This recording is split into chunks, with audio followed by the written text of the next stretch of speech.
सभी बच्चों को गुड मॉर्निंग। और आशा करते हैं कि आप सभी ठीक होंगे और पढ़ाई आपकी अच्छे से चल रही होगी। परीक्षा की तैयारी जोरों शोरों से चल रही होगी। तो आज हम फिर आपके लिए एक चैप्टर लेकर आए हैं जिसका नाम है तरंग प्रकाश की हाइगेंस के द्वितीयक तरंगिका का सिद्धांत। तो इस चैप्टर में हम लोग जो है प्रकाश के बारे में पढ़ेंगे, उसके गुणों को, और साथ में प्रकाश जो है तरंग प्रकृति रखता है, इस चीज़ के बारे में पढ़ना है हम लोगों को। और हाइगेंस का सिद्धांत पढ़ना है, और हाइगेंस के सिद्धांत के अनुसार प्रकाश के परावर्तन और अपवर्तन के नियमों की व्याख्या करनी है। ये सारी चीज़ हमारे इस सिलेबस में है। और आज हम लोग जो है इन पूरे टॉपिकों को, अर्थात ये पूरा का पूरा चैप्टर जो है एक ही वीडियो में पढ़ने वाले हैं। तो वीडियो ज़्यादा लंबी ना हो, इसलिए जो है हम सीधे सिलेबस पे आते हैं और सिलेबस के अकॉर्डिंग पढ़ाई करते हैं। तो जो अपना पहला टॉपिक है इसमें, वो हमको पढ़ना है प्रकाश के गुण। क्या पढ़ना है हमको? प्रकाश के गुण पढ़ना है। थोड़ा सा देख लेते हैं वीडियो क्लियरिटी है कि नहीं। ठीक है, तो प्रकाश के गुण पढ़ना है। तो जैसा कि आप जानते हो कि प्रकाश कैसा चलता है। प्रकाश जो होता है, सबसे इसका पहला जो गुण है, प्रकाश सरल रेखा में चलता है। सरल रेखा में चलता है। ठीक है, तो प्रकाश जो होता है कहाँ चलता है? सरल रेखा में चलता है। ये प्रकाश का जो है पहला गुण हो गया कि प्रकाश सरल रेखा में चलता है। ठीक, और अगर ये प्रकाश सरल रेखा में चलता है तो इसका जो प्रूफ है, वो प्रूफ क्या है? हम क्यों मान लें कि प्रकाश सरल रेखा में चलता है। ठीक है, तो देखिए प्रकाश ऐसे चल रहा होता है, और अगर हम क्या कर दें, इस प्रकाश के मार्ग में यहाँ पे एक वस्तु रख दें, यहाँ पे क्या रख दें, एक वस्तु रख दें, तो क्या होता है कि ये वाला प्रकाश तो आगे ऐसे चला जाता है और पीछे इस वस्तु की परछाई बन जाती है। पीछे इस वस्तु की परछाई बन जाती है। इसका कारण ये है कि जो प्रकाश था इससे जो टकराया, वो प्रकाश इसके पीछे नहीं जा पाया। अगर प्रकाश सीधी रेखा में नहीं चलता होता तो ये प्रकाश घूमकर इसके पीछे पहुंच जाता और फिर आगे ऐसा रास्ता बना लेता। तो वस्तु के पीछे परछाई नहीं बनती। ठीक है, तो वस्तु के पीछे परछाई बन रही है, तो इसका सीधा सा कारण यही है कि प्रकाश सरल रेखा में चलता है। ठीक है, दूसरा गुण क्या है कि प्रकाश निर्वात में चल सकता है। प्रकाश निर्वात में चल सकता है या चलता है, चल सकता है, सकता है। अब प्रकाश निर्वात में चल सकता है, इसका प्रूफ क्या है? क्यों हम माने कि प्रकाश निर्वात में चल सकता है। ठीक है, तो इसको समझने के लिए हम आपको एक छोटी सी बात बताते हैं, और वो छोटी सी बात ये है कि ये है आपका सूर्य। ये क्या है? आपका सूर्य है।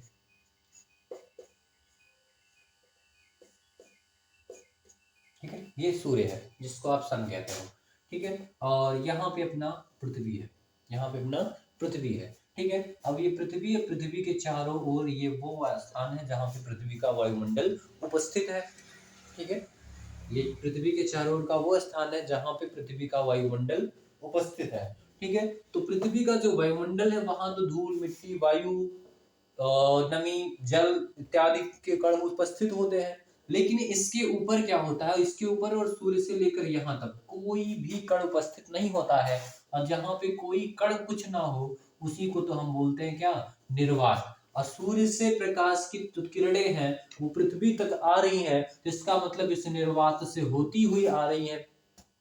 इसका मतलब क्या है कि वो किरणें जो है सूर्य से पृथ्वी तक निर्वात से होती हुई आ रही हैं। तो ये सबसे बड़ा प्रूफ है कि सूर्य की से आने वाली किरणें अगर पृथ्वी तक पहुंच रही हैं तो निर्वात से होकर आ रही हैं, अर्थात सूर्य से चलने वाली प्रकाश की किरणें या प्रकाश की जो किरण है वो निर्वात में चल सकती है। प्रकाश निर्वात में चल सकता है। ठीक, अच्छा, चल सकता है तो इसकी चाल कितनी होती है? तो निर्वात में प्रकाश की चाल 3 × 10⁸ मीटर प्रति सेकंड होती है। निर्वात में प्रकाश की चाल कितना होती है? 3 × 10⁸ मीटर प्रति सेकंड होती है। ठीक है, अब उसके बाद नेक्स्ट इसका तीसरा गुण पढ़ेंगे। ठीक है, अगर जो है प्रकाश क्या होता है, एक माध्यम से दूसरे माध्यम में जब प्रवेश करता है तो वो अपने मार्ग से थोड़ा सा विचलित हो जाता है। इस घटना को हम क्या कहते हैं? अपवर्तन कहते हैं। इस घटना को क्या कहते हैं? अपवर्तन कहते हैं। तो इसका मतलब नंबर 3 गुण इसका हो जाएगा, माध्यम बदलने पर प्रकाश अपवर्तित हो जाता है। ठीक है, जब प्रकाश एक माध्यम से दूसरे माध्यम में प्रवेश करता है तो क्या हो जाता है? अपवर्तित हो जाता है। प्रवेश करता है तो अपवर्तित हो जाता है। ठीक है, ये हो गया प्रकाश का गुण नंबर 3। नेक्स्ट गुण है कि जब प्रकाश चिकनी सतह से टकराता है तो क्या हो जाता है? परावर्तित हो जाता है। आप जानते हो कि जब कोई प्रकाश किसी समतल दर्पण या किसी भी दर्पण पर आपतित होती है तो वो परावर्तित होकर इस प्रकार से चली जाती है। ठीक है, तो इस घटना को हम क्या कहते हैं? परावर्तन कहते हैं। तो चौथा गुण है इसका कि प्रकाश जब किसी चिकने अथवा पॉलिशदार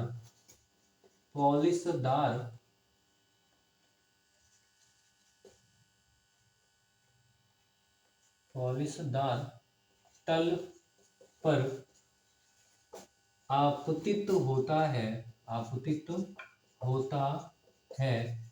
तो वह परावर्तित हो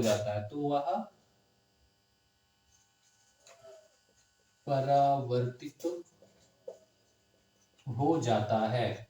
ठीक है, ये चौथा गुण हो गया।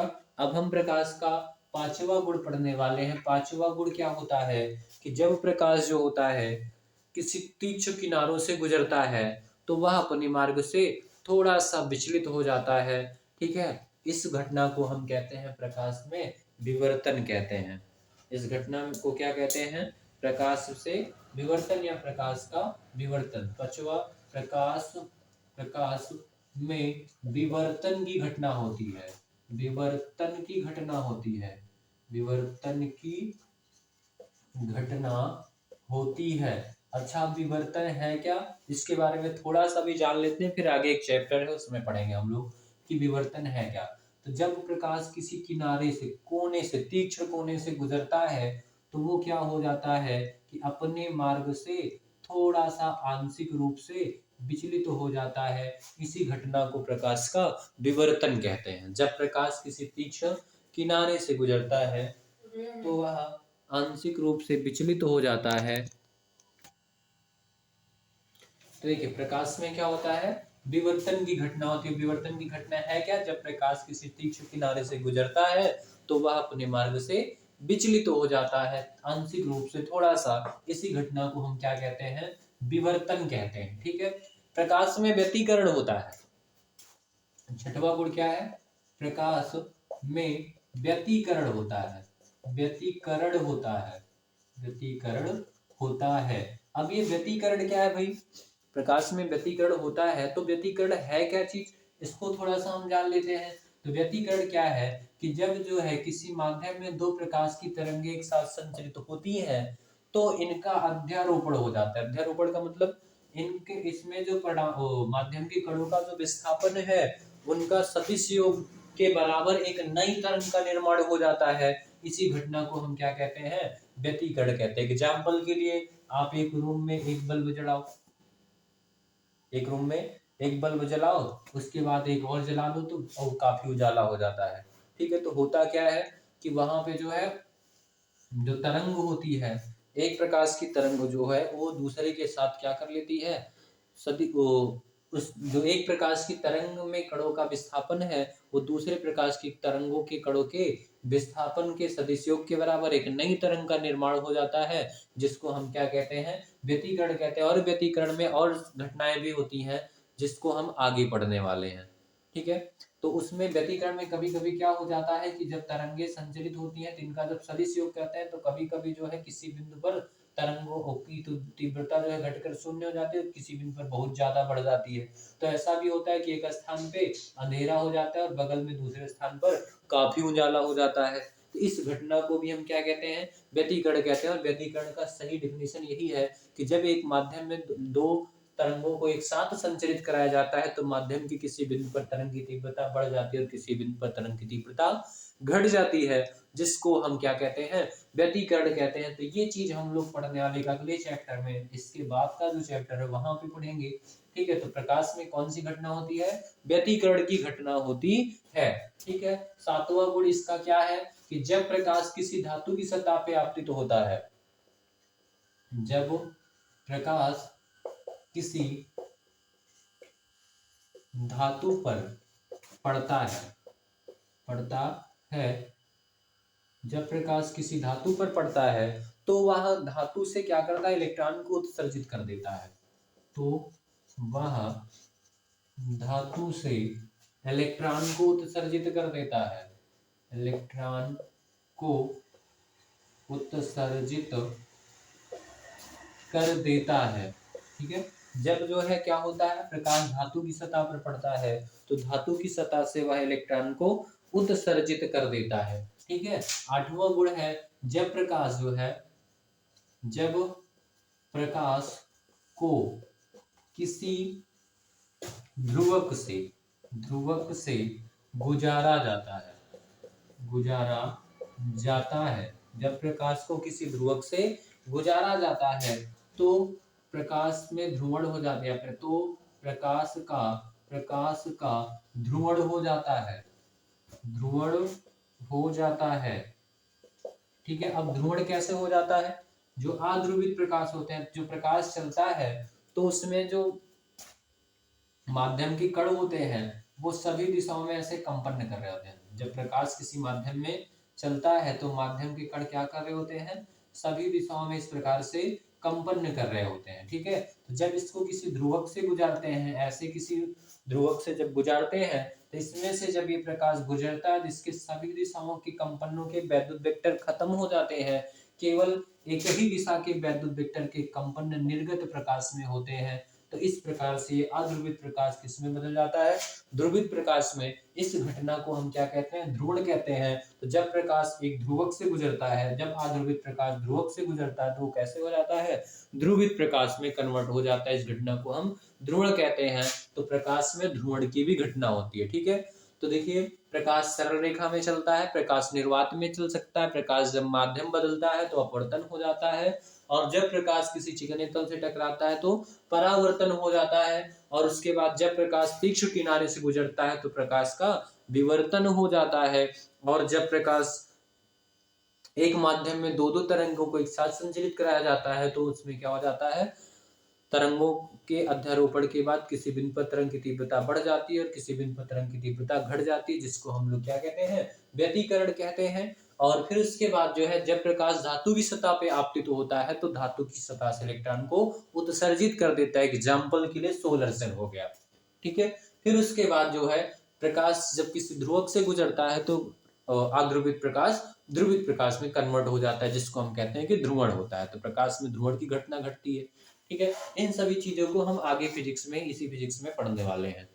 तो ये हो गया प्रकाश के गुण। अब जो है आप लोग इन गुणों को जल्दी से नोट कर लीजिए, तो फिर हम आगे चलते हैं। ठीक है। तो चलिए अब हम आगे चलते हैं, लंबा ना हो। तो अब हमको पढ़ना है तरंग प्रकाशिकी में। हम लोगों ने प्रकाश के गुण को पढ़ लिया, अब हमको पढ़ना है हाइगन्स के द्वितीय तरंग का सिद्धांत, यानी हाइगन्स का तरंग सिद्धांत। तो देखिए, ये बात उस टाइम की है जब जो है फिजिक्स में प्रकाश कैसा होता है इसकी चर्चा बहुत तेजी से चल रही थी। तो जो है कुछ वैज्ञानिक थे, काफी वैज्ञानिक आए जो अपना अपना मत प्रदर्शित किए, जैसे न्यूटन आए। तो न्यूटन ने कहा कि प्रकाश जो होता है वो कणों के रूप में चलता है।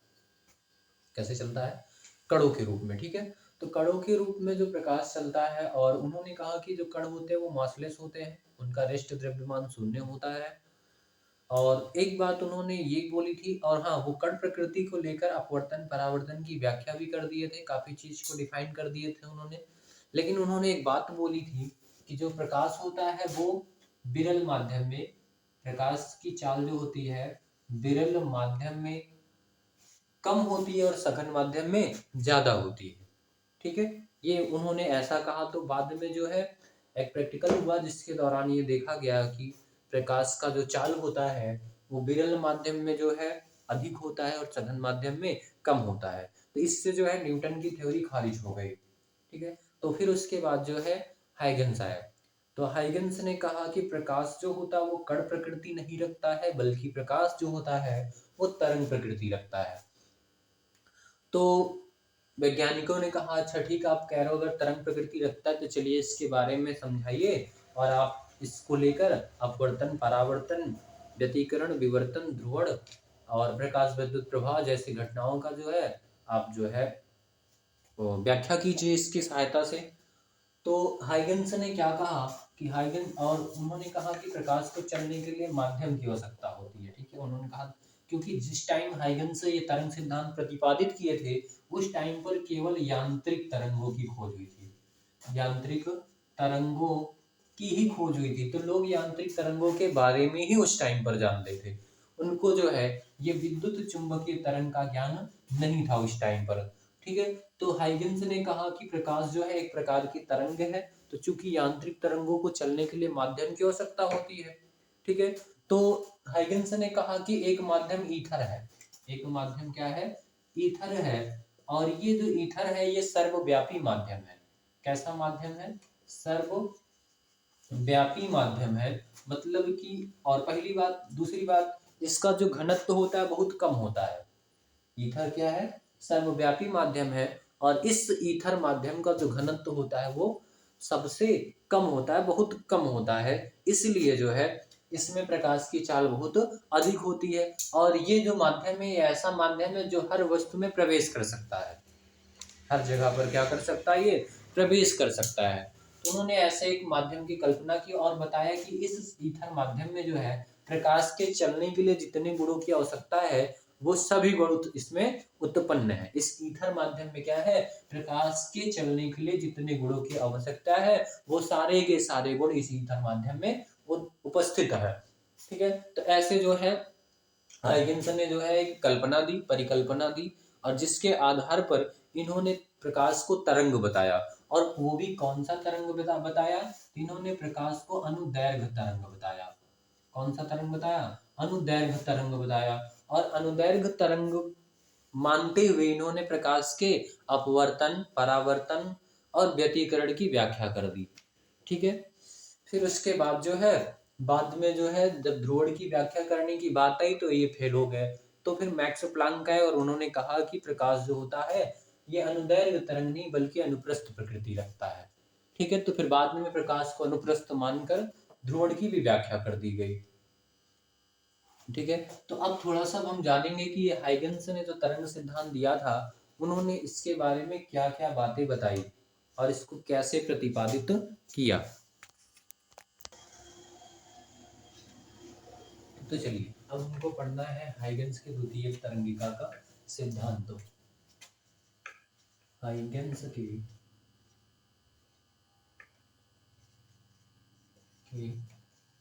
द्वितीयक तरंगिका का सिद्धांत।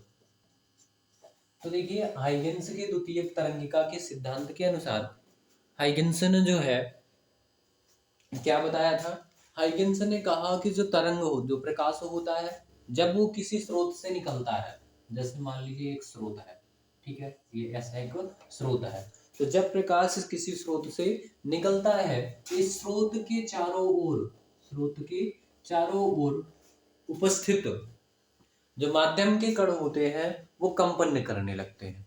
जो स्रोत के चारों ओर माध्यम के कण होते हैं वो माध्यम के कण कंपन करने लगते हैं।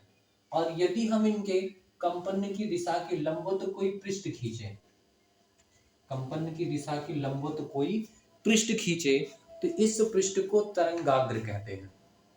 इस पृष्ठ को क्या कहते हैं, तरंगाग्र कहते हैं। ठीक है, तो उन्होंने कहा कि जब कोई बिंदु स्रोत, जैसे ये स्रोत है, ठीक है, तो यहाँ से जब प्रकाश की किरणें निकलती हैं, तरंगे निकलती हैं, तो क्या होता है कि इसके चारों ओर उपस्थित माध्यम के कण सभी दिशाओं में कंपन हो, सभी दिशाओं में तरंग संचरण की दिशा में क्या करने, जिस दिशा में तरंग आगे बढ़ रही है उस दिशा में क्या करने लगते हैं, कंपन करने लगते हैं। और अगर हम जो है तरंग की संचरण की दिशा के लंबवत कोई एक पृष्ठ खींचे तो इस पृष्ठ को जो है तरंगाग्र कहते हैं। इस पृष्ठ को क्या कहते हैं, तरंगाग्र कहते हैं। और उन्होंने बताया कि जैसे बिंदु स्रोत है तो इसके लिए तरंगाग्र गोलीय होता है। बिंदु स्रोत के लिए तरंगाग्र कैसा होगा, गोलीय होगा। और अगर कोई रेखा स्रोत है, रेखीय स्रोत है, जैसे कोई ट्यूबलाइट जल रहा है, ठीक है, तो ट्यूबलाइट में क्या होता है कि ऐसे छोटी छोटी एलईडीज लगी होती हैं और पूरा एक रेखा के रूप में होता है। तो इस रेखीय स्रोत के लिए क्या होगा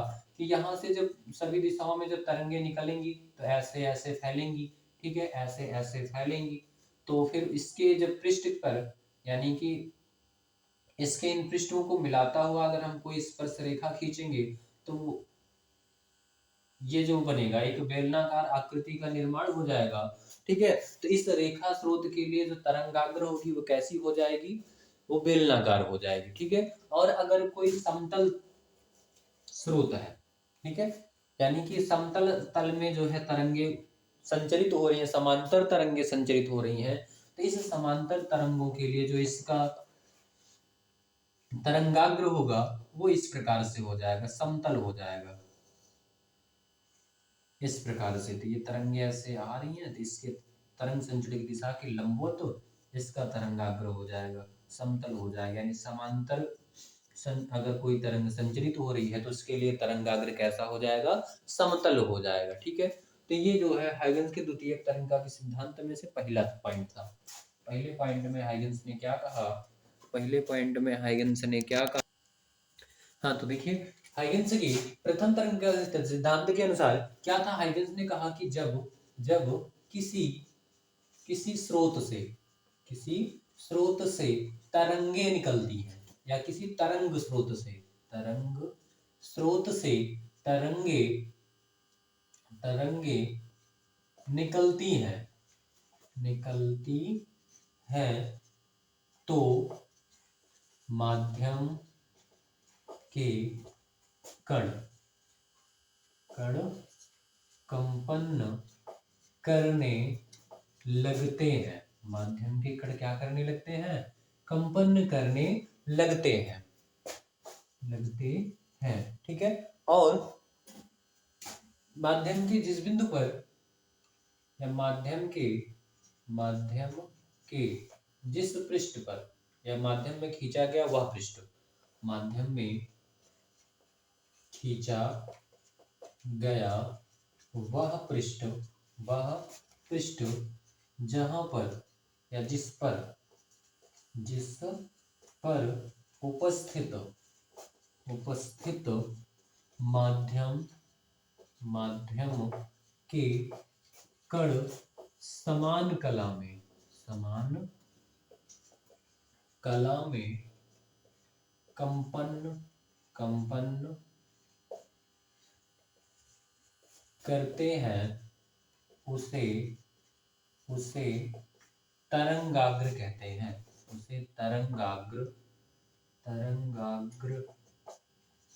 कहते हैं। ठीक है, और बिंदु से स्रोत के लिए ये तरंगाग्र जो होता है गोलीय होता है, और रेखा स्रोत के लिए तरंगाग्र बेलनाकार होता है, और समांतर किरणों के लिए तरंगाग्र समतल होता है। ठीक है, तो ये हो गया हाइगन्स के द्वितीय तरंगा के सिद्धांत में से पहला पॉइंट।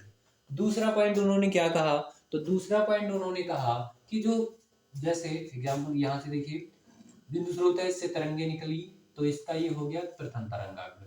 तरंगे निकली तो माध्यम के इन बिंदुओं पर उपस्थित कणों की कलाएं क्या है, समान कला में है कणों के कंपन, तो जो है इसको हम बोलेंगे प्रथम तरंगाग्र। इसको क्या बोलेंगे, तरंगाग्र बोलेंगे। फिर उन्होंने कहा, क्या कहा कि इस तरंगाग्र पर जितने कण उपस्थित हैं, इस तरंगाग्र पर या माध्यम में खींचे गए इस पृष्ठ पर जहां पे उपस्थित तरंग माध्यम के कण समान कला में कंपन कर रहे हैं, इसको क्या बोलते हैं? तरंगाग्र कहते हैं। और इस तरंगाग्र यानी इस पृष्ठ पर उपस्थित जो माध्यम के कण हैं वो फिर से एक नए बिंदु स्रोत की भांति कार्य करेंगे और इनसे क्या होगा? फिर से इनका अगला तरंगाग्र बनेगा। फिर से इनका क्या बनेगा? अगला तरंगाग्र बनेगा। इससे फिर से एक नए तरंगाग्र का निर्माण होगा और यहाँ पे उपस्थित जो माध्यम के कण होंगे फिर से एक नए स्रोत की भांति कार्य करेंगे। ठीक है, तो फिर से इससे द्वितीय तरंगाएं उत्सर्जित होंगी। ठीक है, और फिर से ऐसे यही प्रक्रिया होती रहेगी और ये तरंगे जो है प्रकाश के वेग से यानी 3×10⁸ मीटर प्रति सेकंड के वेग से आगे बढ़ती चली जाएंगी। ठीक है, तो इनके दूसरे सिद्धांत के अनुसार क्या है? तो इनके दूसरे सिद्धांत के अनुसार ये है कि जब वो इस तरंगाग्र पर उपस्थित माध्यम के कण एक नए बिंदु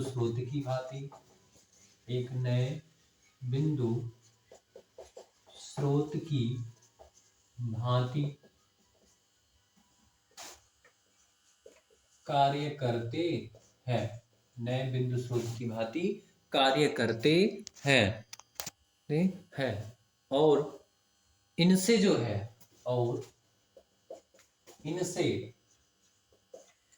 नई तरंगें उत्सर्जित होती हैं। इनसे नई तरंगें उत्सर्जित होती हैं जो माध्यम में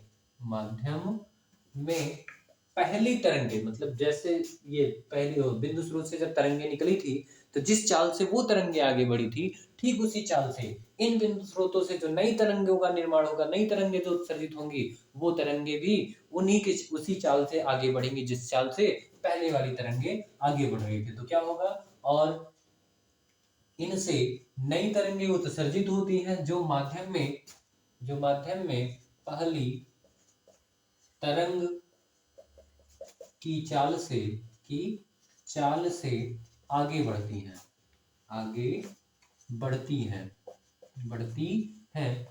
इसी तरंग को या जिसे क्या बोलते हैं? द्वितीयक तरंगिका कहते हैं। जिसे द्वितीयक तरंगिका कहते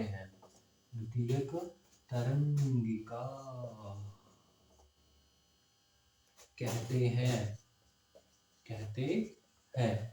ठीक है, तो ये हो गया हाइगन्स के द्वितीय तरंगिका के सिद्धांत में से दूसरा पॉइंट। अब हम पढ़ेंगे इनका। तो देखिए, तीसरा पॉइंट इन्होंने क्या कहा है? इन्होंने कहा है तीसरा पॉइंट कि जब माध्यम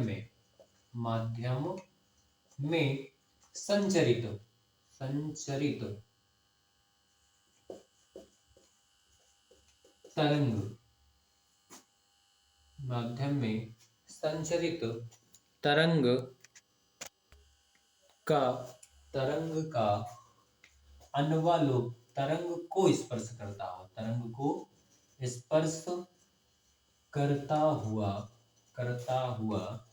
अनुवालोक खींचे तो यह अनुवालोक उस क्षण तरंगाग्र की नई स्थिति को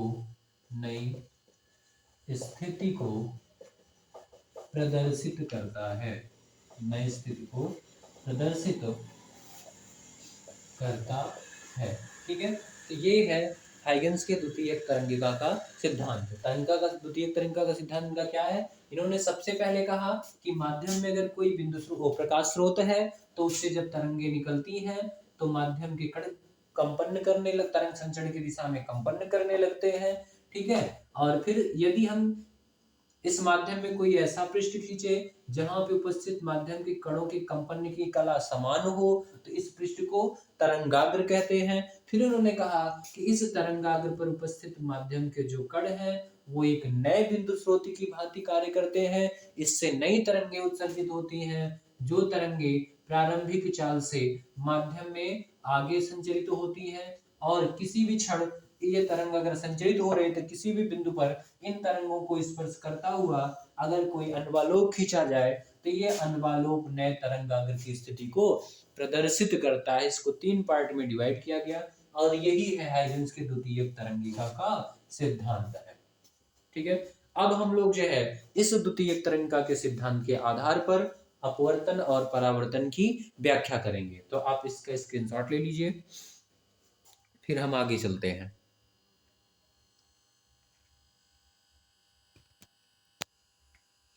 आपने स्क्रीनशॉट ले लिया होगा, अब मैं इसको मिटा देता हूं।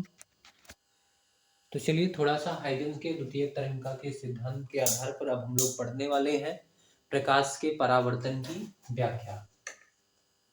हाइजेंस के द्वितीयक तरंगिका के सिद्धांत के अनुसार प्रकाश के परावर्तन की व्याख्या पढ़नी है हमको। तो क्या पढ़ना है? प्रकाश के परावर्तन की व्याख्या। ठीक है, तो हाइगन्स ने अपने द्वितीयक तरंगिका के सिद्धांत के अनुसार प्रकाश के परावर्तन की व्याख्या किस प्रकार से की है उसको हम समझेंगे। तो देखिए, उन्होंने कहा कि ये क्या है, एक समतल पृष्ठ है जो कि एक चिकना पॉलिशदार तल है और इस तल पर ऐसे एक प्रकाश की तरंग आपतित होती है इस प्रकार से। ठीक है, तो जो द्वितीयक तरंगिका है वो जो है ऐसे आपतित होती है माध्यम पर, माध्यम के इस बिंदु पर आपतित होती है, यानी तल के इस बिंदु पर।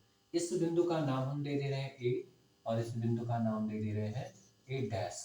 ठीक है, और ये तरंग जब यहाँ पे आपतित होती है तो यहाँ से परावर्तित होकर ऐसे जाती है, जितने कोण पर आपतित हुई है ठीक उतने कोण पर परावर्तित होकर इस प्रकार से आगे बढ़ जाती है। ठीक है, और ये तरंग यहाँ से परावर्तित होकर ऐसे आगे बढ़ती है। थोड़ा सा कम जो कि है इसको थोड़ा सा सही कर देते हैं, तो भी व्याख्या करने में समस्या हो जाएगी। कुछ ऐसे कौन आ गया है, 1 मिनट आते हैं। ठीक है, कौन बार बार खिलाते हो, चलो। ठीक है, तो देखिए, तो ये प्रकाश किरण आई और परावर्तित होकर इधर चली गई और ये वाली द्वितीयक तरंग आई परावर्तित होकर ऐसे चली गई। ठीक है, तो यहाँ पे हम जो है एक इस तरह यहाँ से इस बिंदु ए से इस पर हम डालेंगे एक अभिलंब, इस पर डालेंगे लंब जिसका नाम क्या हो जाएगा बी, और इस पॉइंट से इस पर हम एक लंब डालेंगे जिसको लिखेंगे किससे, बी डैश से लिखेंगे, और ये हो गया बिंदु ए और बिंदु ए पर ये हो गया अभिलंब। ठीक है, और बिंदु ए डैश ये है आपका और ए डैश पर ये हो गया अभिलंब हो गया। ठीक है, देखो हमने यहाँ पे इसको लंब डाला तो ये 90 डिग्री का कोण होगा और यहाँ पे इसको लंब डाला है तो ये भी एंगल कितने डिग्री का हो जाएगा, 90 डिग्री का हो जाएगा। ठीक है, ये है अभिलंब और ये आपतित किरण, इसके बीच बनने वाला ये आपतन कोण आई हो जाएगा और ये अभिलंब या परावर्तित किरण, इसके बीच बनने वाला परावर्तन कोण क्या हो जाएगा, आर हो जाएगा। ठीक, अब ध्यान से समझिएगा, थोड़ा सा ज्यामिति लगाएंगे। तो ये परावर्तित किरण है, ठीक है, तो आपतन कोण बराबर हमने पढ़ा परावर्तन कोण, या ये देखिए आपतन कोण बराबर हमने क्या पढ़ा है, परावर्तन कोण पढ़ा है, तो ये पूरा का पूरा एंगल क्या हो जाएगा आपका, आई है ये, तो ये भी आई हो जाएगा। ठीक है, और ये आई है और ये यहाँ से लेकर यहाँ तक का ये एंगल जो है ये 90 डिग्री है क्योंकि हमने ये अभिलंब खींच रखा है। ठीक है, तो ये आई है तो ये वाला एंगल क्या हो जाएगा आपका, इस पूरे में से मतलब इस पूरे में से इतना घटा देंगे तो ये मिलेगा आपको, तो ये पूरा 90 डिग्री है और ये इतना आई है तो ये बीच का जो बचेगा वो 90 में से आई घटाने पर मिलेगा आपको। ठीक है, तो ये क्या हो जाएगा आपका 90 माइनस आई हो जाएगा ये एंगल।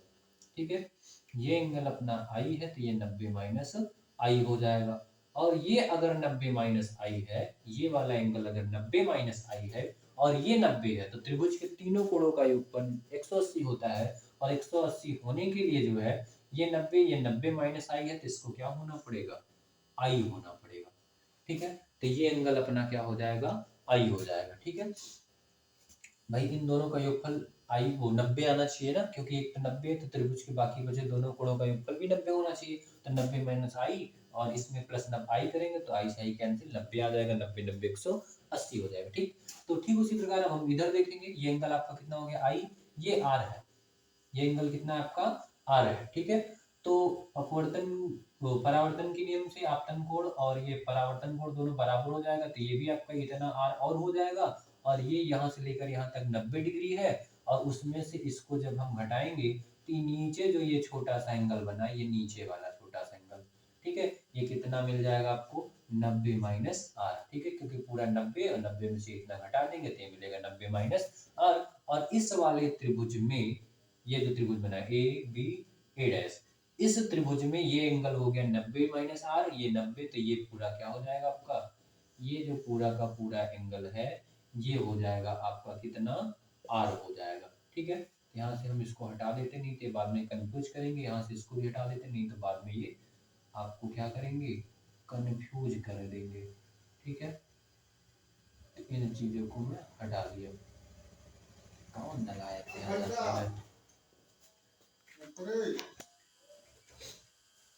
तो चलिए देखिए, अब हम जो है यहाँ पे आ जाते हैं, एक त्रिभुज ले लेते हैं ए बी ए डैश, त्रिभुज त्रिभुज ए बी ए डैश में।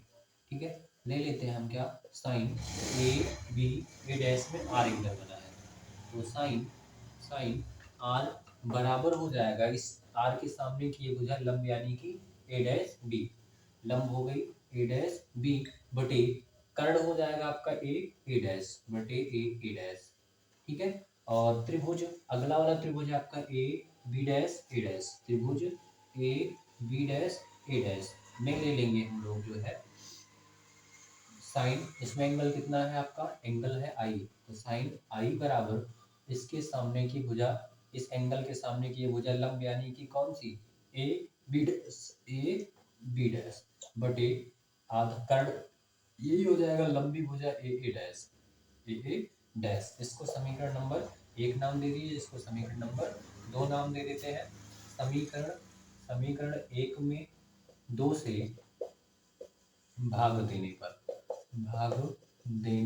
पर इनका कम हो गया है, समीकरण 1 में 2 से भाग देने पर, तो जब समीकरण 1 में 2 से भाग देंगे तो क्या मिलेगा आपको, साइन आर बराबर मिलेगा A dash B upon sign A dash. ठीक, और बटे इसके जो बटे मिलेगा आपको, इसके बटे मिल जाएगा साइन आर बटे साइन आई है, तो साइन आई बराबर इसमें क्या है आपका A B dash upon A dash, A B dash upon A dash. ठीक है, ए डैश से ए डैश कैंसिल हो जाएगा और बी डैश घूमकर कहाँ जाएगा, ऊपर आ जाएगा, तो आपको मिलेगा sine R upon sine I is equal to A dash B upon A B dash मिलेगा, ए डैश बी अपान क्या मिलेगा, ए बी डैश मिल जाएगा। ठीक है, अब आगे देखिए ए डैश बी क्या है, ए डैश कहाँ, ये रहा ए डैश बी, ये हो गया इतना डिस्टेंस हो गया, और दूसरा क्या है ए बी डैश। ठीक है, तो देखिए इस माध्यम में जो है जितने टाइम में ये दूरी चली जाएगी, ठीक उतने ही टाइम में ये दूरी चली जाएगी।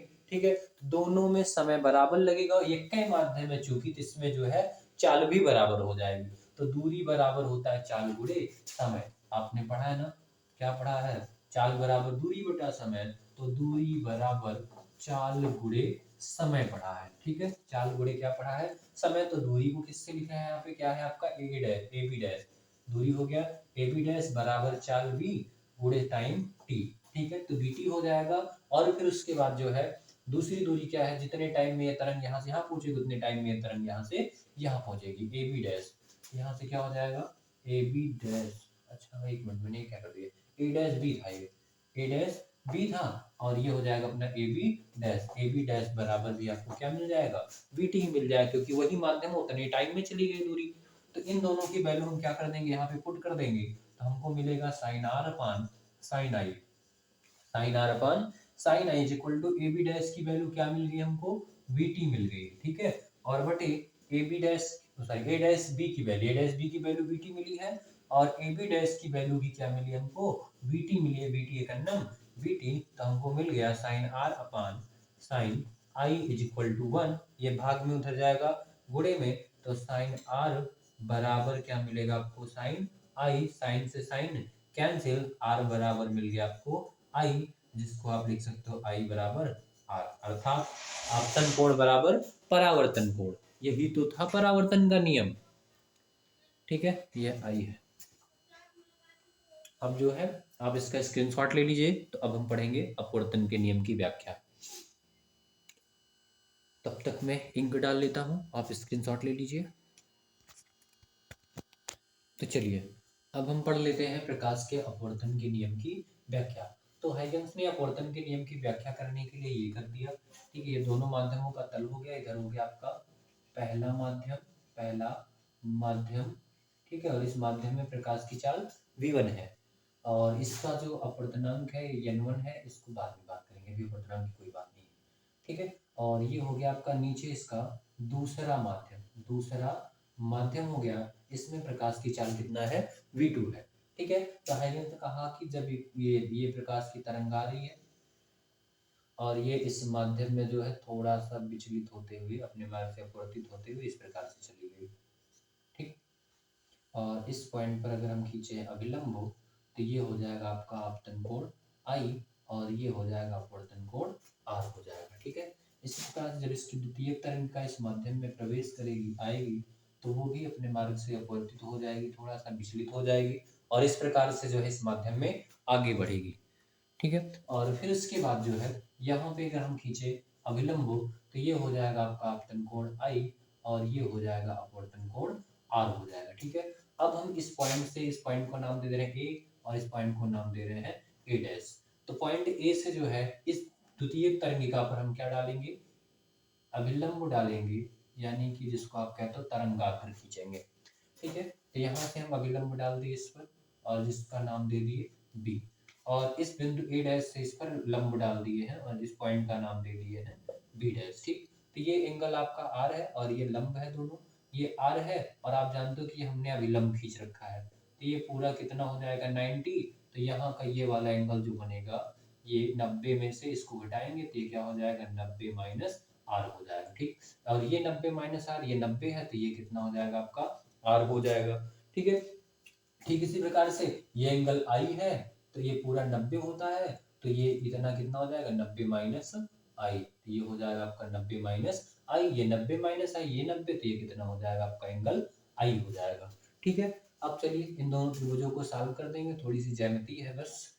त्रिभुज ए बी ए डैश, त्रिभुज ए बी ए डैश में क्या मिलेगा आपको, ले लेते हैं साइन आई बराबर हो जाएगा, साइन आई बराबर देखो ये आई, इसके सामने की ये भुजा लंब, यानी कि कौन, ए dash B, A dash B, ये लंब हो गया, बटे कर्ण, तो ये लंबी भुजा कर्ण हो जाएगी, जिसका नाम ए ए डैश है, तो बटे क्या हो जाएगा आपका ए डैश हो जाएगा, ठीक।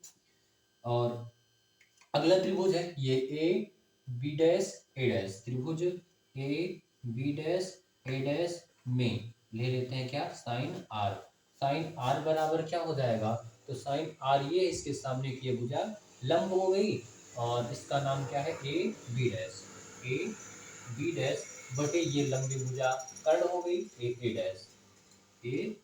डैश हो गया, ठीक। इसको नाम दीजिए समीकरण 1, और इसको नाम देंगे समीकरण 2। समीकरण 1 में 2 से भाग दे देंगे, तो समीकरण 1 में 2 से समीकरण 2 से भाग देने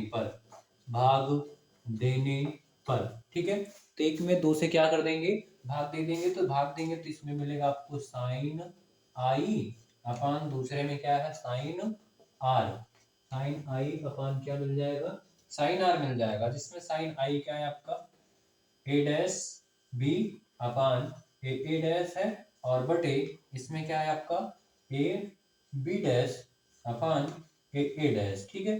ए डैश से ए डैश कैंसिल हो गया, तो आपको मिलेगा क्या, is equal to A dash B बटे इसका गुणा इधर हो जाएगा, तो आपको क्या मिलेगा, ए बी डैश मिल जाएगा। ठीक है, अब देखो ए डैश बी क्या है, तो ए डैश बी ये है। ठीक है, तो इस माध्यम में जितनी टाइम में ये दूरी इतनी चली जाए, यानी प्रकाश बिंदु बी से ए डैश तक आएगा। ठीक है, जितने टाइम में, ठीक उतने टाइम में यहाँ पर ए से कहाँ तक आएगा, बी डैश तक। यहाँ से यहाँ तक आने में लगा टाइम टी है, तो यहाँ से यहाँ तक आने में लगा टाइम भी कितना हो जाएगा, टी हो जाएगा। और इस माध्यम में चाल कितनी है, b1 है, तो दूरी बराबर होता है चाल गुणे समय। दूरी बराबर क्या होता है, चाल गुणे समय होता है। जहां जहां हम कह सकते हैं ए डैश बी बराबर चाल गुणे समय, तो ए डैश बी कहाँ, ए डैश बी ये है, पहले माध्यम में चली गई दूरी है, तो जिसको हम चाल कितना है v1 इंटू समय क्या है t, तथा तथा ए बी डैश क्या हो जाएगा आपका, ए बी डैश बराबर चाल गुणे समय, ए बी डैश ये है, तो इस माध्यम में जो है दूरी ए बी डैश है, तो दूरी बराबर चाल गुणे समय, इस माध्यम में चाल v2 है और समय t टाइम में ही चली गई दूरी है, तो v2 t हो जाएगा। ठीक है, अब यहाँ पे पुट कर देंगे, तो sine sine I upon sine R is equal to A B O A dash B बराबर क्या मिलेगा, b1t बटे b2t, b1t बटे b2t से t कैंसिल हो गया, तो आ गया sine I upon sine R is equal to v1 upon v2 is equal to क्या हो जाएगा, नियतांक हो जाएगा। ठीक है, यही तो है स्नेल का नियम, प्रकाश के अपवर्तन का दूसरा नियम। ठीक है, तो ये प्रूफ हो गया, इसका स्क्रीनशॉट ले लीजिए। फिर थोड़ा सा एक छोटा सा मात्र टॉपिक बचा है, हाइगन्स के सिद्धांत की सफलताएं और असफलताएं, उसके बारे में पढ़ेंगे हम।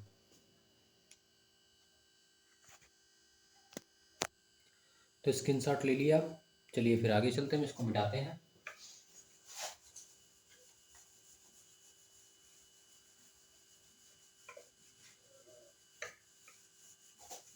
रावण है यार,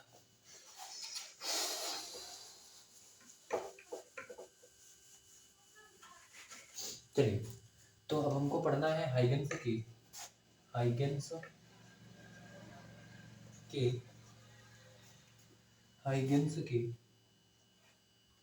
तरंग सिद्धांत की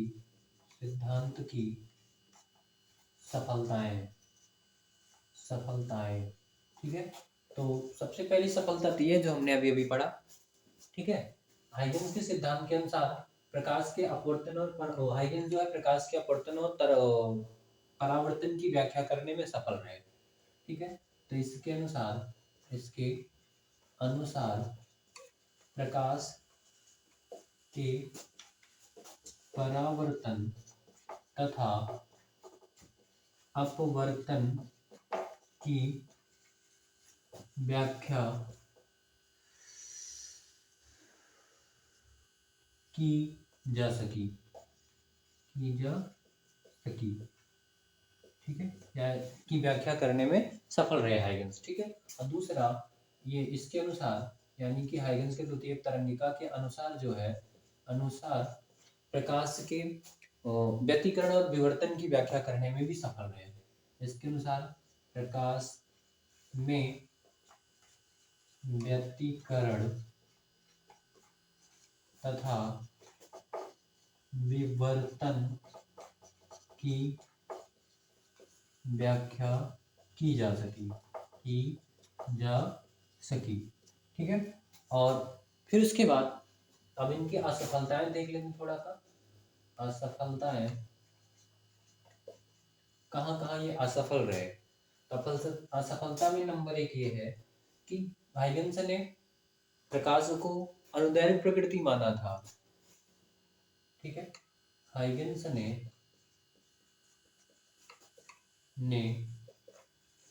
प्रकाश को अनुदैर्घ्य तरंग माना था, जिससे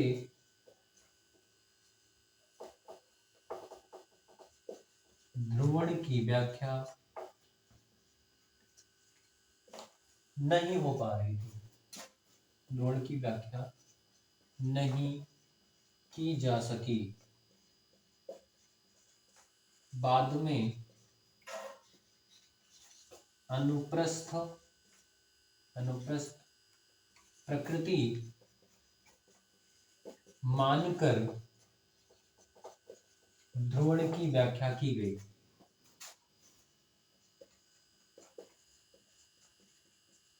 ठीक है, तो हाइगेंस ने क्या कहा था कि प्रकाश जो होता है वो अनुदैर्घ्य प्रकृति रखता है। ठीक है, जिससे अपवर्तन, परावर्तन, व्यतिकरण और विवर्तन की तो व्याख्या हो गई, परंतु जब बारी आई इसकी ध्रुवण की, तो ध्रुवण की व्याख्या नहीं हो पा रही थी। तो जो है बाद में मैक्स प्लैंक ने कहा कि जो ये प्रकाश है वो अनुदैर्घ्य प्रकृति नहीं बल्कि अनुप्रस्थ प्रकृति होती है, आप इसे अनुप्रस्थ प्रकृति मानिए। तो हाइगेंस ने प्रकाश को अनुप्रस्थ प्रकृति मानकर ध्रुवण की भी व्याख्या कर दी थी।